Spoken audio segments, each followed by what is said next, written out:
हूअं त माण्हुनि खे ख़बर आहे त खाधे लाइ हथनि जो इस्तेमालु चमचनि जे इस्तेमाल खां वधीक सेहतमंद आहे, पर उहे फ़ाइदा कहिड़ा आहिनि इन बाबति घटि माण्हू ॼाणनि था। पर कुझु मख़सूस हालतुनि में हथनि सां मानी खाइण मसइला बि पैदा करे सघे थो।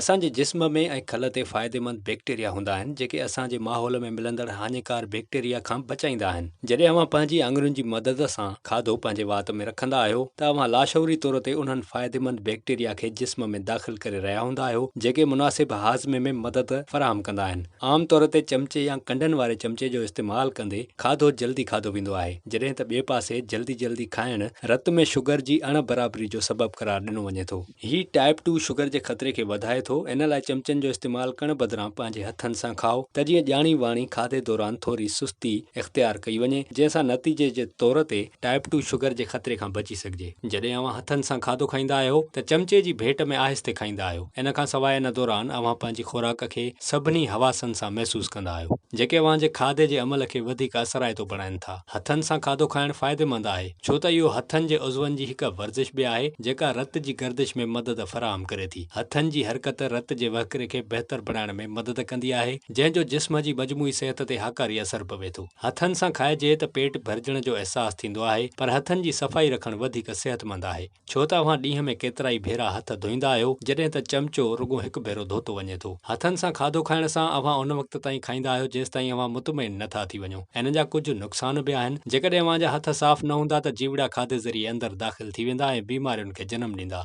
जेकॾहिं खाधो गरम हूंदो त हथ सड़ी पवंदा। नंहं वॾा हूंदा त नंहनि में मौजूदु ज़र्रा बि खाधे सां अंदरि हलिया वेंदा। जेकॾहिं अव्हां के लोशन वग़ैरह लॻाया हूंदा त उहे बि ज़ाइको ख़राब करण सां गॾोगॾु बीमार बि करे सघनि था।